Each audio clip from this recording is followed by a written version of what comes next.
Hello बच्चों, एक बार फिर से स्वागत है आपका हमारा इस वीडियो में। आज हम अम्ल, क्षारक और लवण का चैप्टर कंप्लीट कर लेंगे। इससे पहले हमने इसके 2 वीडियो बना लिए हैं। उन दोनों वीडियो में हमने अच्छे से डिस्कस किया है पूरे नोट्स के साथ।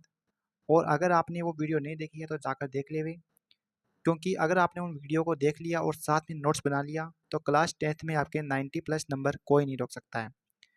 आज हम लवण पढ़ेंगे और ये चैप्टर 2 है, ये कंप्लीट हो जाएगा क्लास 10th का। तो देखो, लवण लवण क्या होता है। आपके लिए एक बात कहना चाहूँगा कि अगर आप इस वीडियो को देखते हो तो कॉपी और पेन साथ में लेकर बैठे और साथ साथ में नोट करें, क्योंकि अगर आप लिखोगे तो आपका माइंड अच्छे से एक्टिव रहेगा और आपको याद भी होगा। आपको लिखना है, अच्छे से नोट्स बनाना है और अच्छे से साथ में याद करना है। तो लवण क्या होता है। अम्ल और क्षारक आपस में अभिक्रिया करके लवण बनाते हैं। हमने उदासीनीकरण अभिक्रिया पढ़ी थी, उसमें हमने पढ़ा था कि अम्ल और क्षारक आपस में अभिक्रिया करके लवण और जल बनाते हैं। उसे क्या बोलते हैं? उदासीनीकरण अभिक्रिया। तो उससे किसका निर्माण? उससे ही निर्माण होगा किसका? लवण का निर्माण होता है। अब लवण में हम कुछ पढ़ेंगे।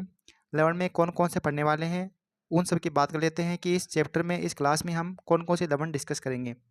तो एक तो है NaCl, सोडियम क्लोराइड, एक सोडियम हाइड्रोक्साइड, एक विरंजक जोड़ यानी CaOCl2, एक सोडियम कार्बोनेट Na2CO3, एक बेकिंग सोडा NaHCO3, एक plaster of Paris CaSO4 half H2O और एक gypsum CaSO4 2H2O।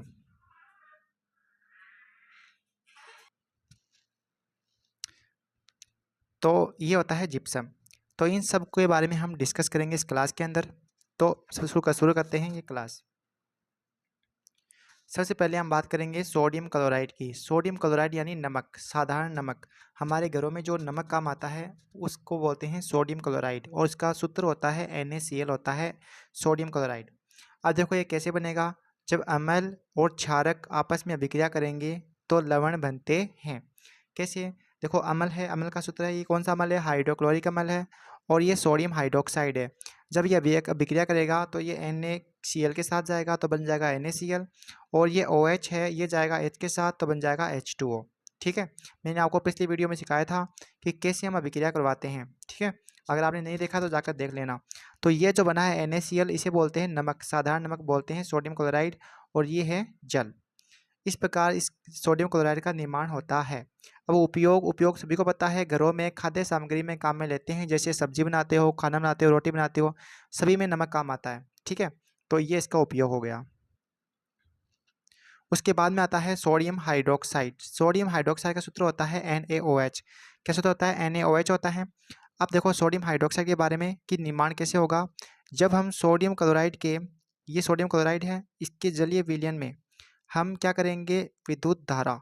Sodium chloride के जलीय विलयन में क्या करेंगे? विद्युत धारा ये प्रवाहित कर देंगे तो सोडियम हाइड्रोक्साइड का निर्माण हो जाएगा। साथ में क्लोरीन गैस बनेगी और हाइड्रोजन गैस बनेगी। तो निर्माण आसानी से हो जाएगा। जब सोडियम क्लोराइड के जलीय विलयन में विद्युत धारा प्रवाहित करेंगे तो सोडियम हाइड्रोक्साइड, क्लोरीन और हाइड्रोजन का निर्माण होता है। अब इसको मैंने स्टेटमेंट के रूप में लिखा है कि सोडियम क्लोराइड के जलीय विलयन में विद्युत धारा प्रवाहित करने पर सोडियम हाइड्रोक्साइड का निर्माण होता है। इसके साथ साथ क्लोरीन और हाइड्रोजन गैस का निर्माण भी होता है। इस अभिक्रिया को कलोर क्षार अभिक्रिया कहते हैं। अब इस अभिक्रिया को कलोर क्षार अभिक्रिया क्यों कहते हैं? तो देखो, क्लोर क्यों बोलते हैं? क्लोर इसलिए बोलते हैं क्योंकि इसमें क्लोरीन का निर्माण हो रहा है, और क्षार इसलिए बोलते हैं क्योंकि इसमें सोडियम हाइड्रोक्साइड जो कि क्षारक है ना, इसका निर्माण हो रहा है, इसलिए इसको कलोर क्षार अभिक्रिया बोलते हैं। अब देखो, मैंने पूरा स्टेटमेंट भी लिखा है, रिएक्शन भी लिखी है, तो आपको ये लिख लेना है नोट्स के रूप में। अब देखो, ये जो अभिक्रिया होती है इसके अंदर जो क्लोरीन गैस बनती है ये एनोड पर मुक्त होगी। किस पर होगी? एनोड पर जाएगी। और हाइड्रोजन गैस है ये कैथोड पर प्राप्त होती है। अब वो कैसे प्राप्त होती है वो हम देखेंगे इस डायग्राम से। अब देखो, ये डायग्राम है, इसमें आप देख पा रहे हो ये क्लोर क्षार अभिक्रिया का इंपॉर्टेंट डायग्राम है, क्योंकि ये एग्जाम में 2 या 3 नंबर का जरूर आता है। इसमें देखो, यहाँ पर ये NaCl का गोल है ना, और ये NaCl का गोल दिया हुआ पूरा। और यहाँ पर देखो, ये इसमें जो कार्बन की जो छड़ है ये वाली एनोड है और ये वाली कैथोड है। एनोड मतलब इसमें प्लस है और यहाँ पर क्या है? माइनस दे रखा है। ठीक है, तो जब इसमें क्या होगा? विद्युत धारा प्रवाहित करेंगे तो आपको पता है कि देखो H2 होता है। H2 किस से मिलकर बनता है? H से बनता है और OH से बनता है। इसी प्रकार जो NaCl होता है इसमें क्या क्या होता है? तो Na+ होता है और Cl माइनस होता है। अब देखो ये OH माइनस है और ये H प्लस है। अब आपको पता है कि ये प्लस वाला सिरा है और ये वाला प्लस वाला सिरा है और ये वाला माइनस वाला सिरा है, ठीक है। तो क्या होगा कि प्लस वाले सिरे की तरफ हमेशा कौन से आयन जाएंगे, माइनस वाले जाएंगे। तो यहाँ पर आप दे पा रहे हो ये क्लोरीन क्या माइनस का है तो ये इस तरफ आएगा, देखो ये क्लोरीन माइनस का आ रहा है। ये और OH ये माइनस का है तो OH भी क्या होगा, इस तरफ आएगा, देखो ये OH दिख रहा है आ रहा है इस तरफ।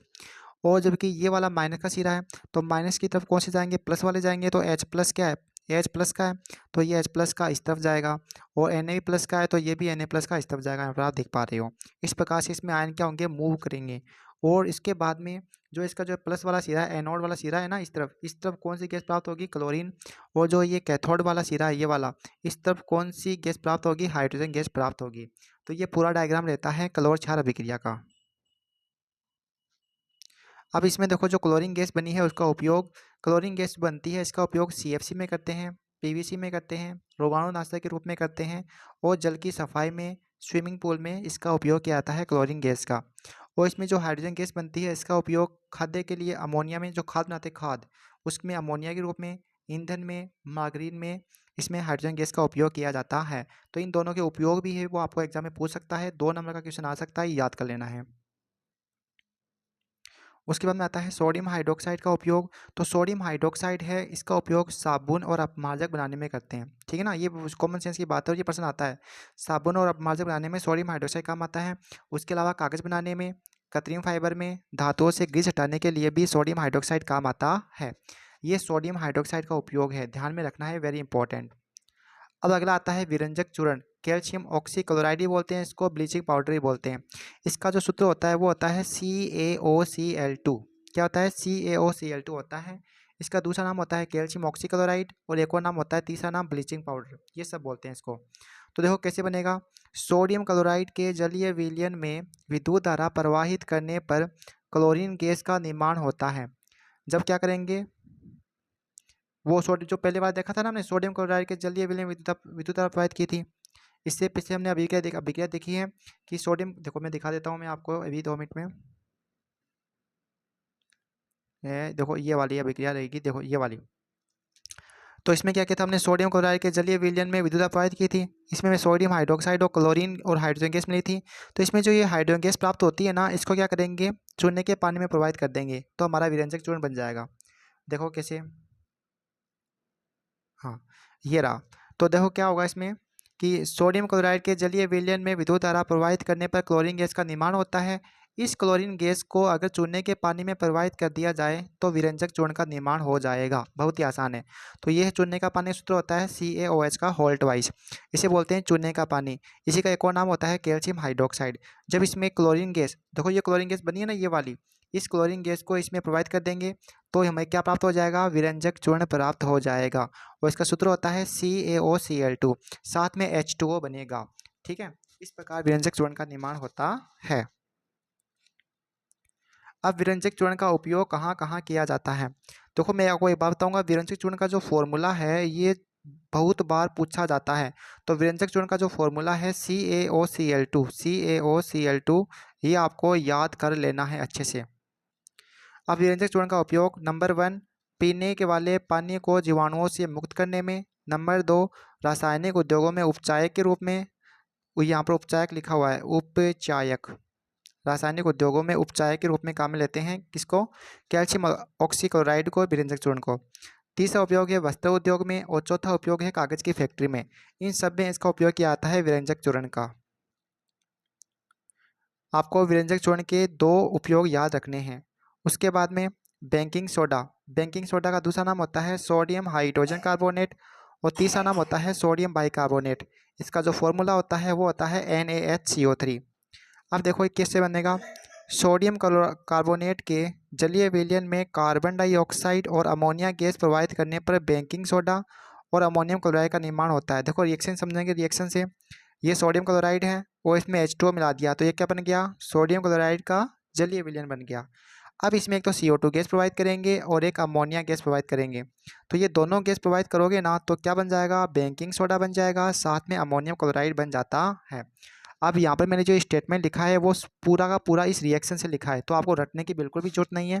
आप रिएक्शन से डायरेक्ट लिख सकते हो कि सोडियम क्लोराइड के जलीय विलयन में कार्बन डाइऑक्साइड और अमोनिया गैस प्रोवाइड करते हैं तो बेकिंग सोडा और अमोनियम क्लोराइड का निर्माण होता है। इस प्रकार बेकिंग सोडे का निर्माण होता है। और बेकिंग सोडे के और नाम भी ध्यान में रखने हैं, सोडियम हाइड्रोजन कार्बोनेट और सोडियम बाइकार्बोनेट। सूत्र पूछते हैं, सूत्र बहुत बार पूछते हैं एग्जाम में, क्या होता है? NaHCO3 होता है। अब आता है इसके उपयोग। उपयोग भी वेरी इंपॉर्टेंट है, आपको प्रत्येक यौगिक का निर्माण और उसके दो उपयोग याद करने हैं, क्योंकि लवण का निर्माण पूछेगा और उसके दो उपयोग जरूर पूछेगा। तो पहला, पेट की अम्लता को दूर करने में। नंबर 2, सोडा अम्ल अग्निशामक में। ये अम्ल नाम है, क्या नाम है? अम्ल। सोडा अम्ल अग्निशामक में क्या आता है? नंबर 3, स्वादिष्ट खस्ता पकौड़े बनाने में। नंबर 4, बेकिंग पाउडर बनाने में। अब ये बेकिंग पाउडर है, किस किस से मिलकर बनता है? ये बेकिंग पाउडर बेकिंग सोडा और टार्टिक अम्ल के मिश्रण से मिलकर बनता है। ये इसके 4 उपयोग लिख दिए हैं, इसमें से आपको 2 याद करने हैं। पेट की अम्लता को दूर करने में, सोडा अम्ल अग्निशामक में, स्वादिष्ट खस्ता पकौड़े बनाने में और बेकिंग पाउडर बनाने में। ये बेकिंग सोडे के उपयोग हो जाते हैं। अब अगर हम बेकिंग सोडे को गर्म करें तो क्या होगा? देखो, बेकिंग सोडे को मीठा सोडा भी कहते हैं, ये भी आपको ध्यान रखना है। बेकिंग सोडा को मीठा सोडा भी बोलते हैं और खाने का सोडा भी बोलते हैं। तो जब बेकिंग सोडे को गर्म करते हैं तब क्या होता है? तो जब खाने के साथ अगर बेकिंग सोडे को गर्म किया जाता है या वैसे बेकिंग सोडे को अगर आप गर्म करोगे तो क्या क्या बनेगा? एक तो सोडियम कार्बोनेट बनेगा, एक कार्बन डाइऑक्साइड बनेगा और एक जल बनेगा। ये बेकिंग सोडे को गर्म करने की मोस्ट इंपॉर्टेंट रिएक्शन है। ये पूछी जाती है कि जब बेकिंग सोडे को गर्म करते हैं तो क्या क्या बनता है? सोडियम कार्बोनेट, कार्बन डाइऑक्साइड और जल बनता है। उसके बाद में अगला आता है धोने का सोडा या सोडियम कार्बोनेट। इसका सूत्र होता है Na2CO3 10H2O। धोने का सोडा या सोडियम कार्बोनेट का सूत्र क्या होता है? Na2CO3 10H2O। अब देखो कैसे प्राप्त करेंगे इसको। जब हम बेकिंग सोडे को गर्म करते हैं तो क्या बनता है? Sodium carbonate. पिछली वाली प्रक्रिया में देखेंगे, देखो ये रहा। इसमें हमने क्या किया? बैंक इसमें रुको 2 मिनट, इसमें, हाँ, इसमें हमने बेकिंग सोडे को गर्म किया है तो हमें क्या प्राप्त हुआ है? सोडियम कार्बोनेट प्राप्त हुआ ना, ये वाला ही है। तो इस सोडियम कार्बोनेट में हम क्या करेंगे? पानी मिक्स कर देंगे तो हमारे पास धोने का सोडा मिल जाएगा। देखो,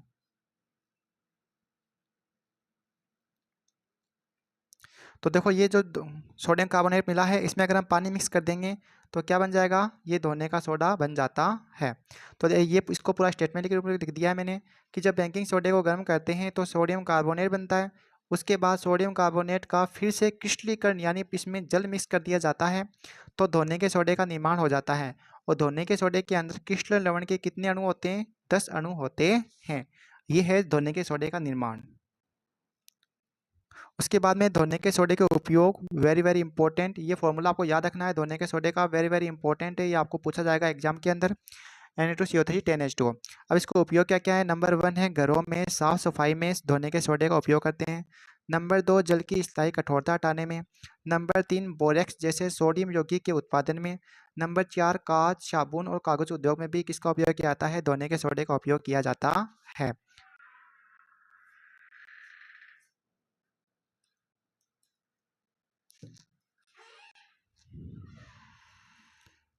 उसके बाद में आता है क्रिस्टलन का जल। क्रिस्टलन का जल क्या होता है कि जब लवण की एक सूत्र इकाई में जल के निश्चित अणुओं की संख्या को क्या कहते हैं? क्रिस्टलन का जल कहते हैं। लवण की एक सूत्र इकाई है, उसमें जल का जो निश्चित अणु होते हैं उसको क्या बोलते हैं? क्रिस्टलन का जल बोलते हैं। जैसे मान लो ये धोने का सोडा है Na2CO3, इसमें देखो Na2CO3 10H2O लिखा हुआ है। इसमें कितने जल के अणु हैं? इसमें 10 जल के अणु हैं। तो इसमें कितने क्रिस्टलन के जल हो गए? 10। ये कैल्शियम जिप्सम है CaSO4 2H2O, इसमें कितने अणु हैं जल के? 2 हैं। तो इसमें क्रिस्टलन जल के कितने अणु हुए? 2 अणु।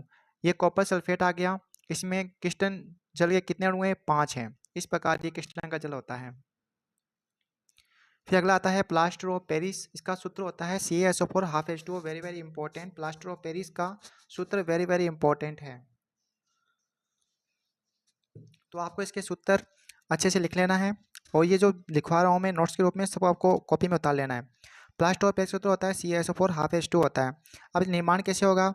जब जिप्सम को 373 केल्विन ताप पर गर्म करते हैं तो जल के 1.5 अणु त्याग देता है, जिससे कैल्शियम सल्फेट, अर्धहाइड्रेट या हेमीहाइड्रेट यानी प्लास्टर ऑफ पेरिस का निर्माण होता है। जब हम जिप्सम को 373 केल्विन ताप पर गर्म करेंगे तो ये क्या करेगा, जल का 1.5 अणु त्याग देगा और इससे क्या बन जाएगा, कैल्शियम सल्फेट, अर्धहाइड्रेट या हेमीहाइड्रेट, ये इसी का नाम है प्लास्टर ऑफ पेरिस का।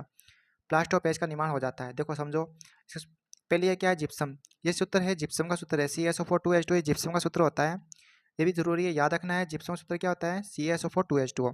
जब इसे आप गर्म करोगे 373 केल्विन तापमान पर गर्म करोगे तो क्या करेगा, 2 है इसमें से 1.5 अणु जल के घटा दो तो कितना बच जाएगा, आधा बच जाएगा। तो यहाँ क्या बच जाएगा, CaSO4 ½ H2O, और ये क्या है, प्लास्टर ऑफ पेरिस से POP है, ठीक है ना। और बाकी ये 1.5 अणु क्या करेगा, त्याग देगा। 3/2 का मतलब 1.5 हो गया, ठीक है ना, 1.5 H2O, ये 1.5 अणु क्या करेगा, जल का त्याग देगा। तो इस प्रकार से प्लास्टर ऑफ पेरिस का निर्माण होता है। ये वेरी वेरी इंपॉर्टेंट है एग्जाम की दृष्टि से। फिर आता है प्लास्टर ऑफ पेरिस का उपयोग।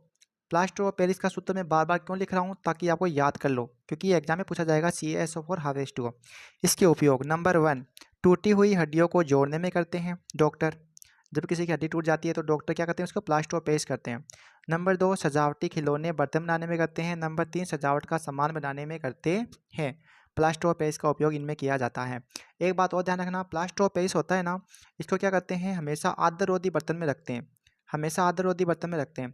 अब इसको आर्द्ररोधी बर्तन में क्यों रखते हैं, इसको आर्द्ररोधी बर्तन में इसलिए रखते हैं क्योंकि ये यूं ही पानी के संपर्क में आता है, यूं ही पानी के संपर्क में आता है तो ये ठोस पदार्थ बन जाता है और दोबारा में काम में लेने के लायक नहीं रहता है, इसलिए इसको हमेशा आर्द्ररोधी बर्तन में रखा जाता है।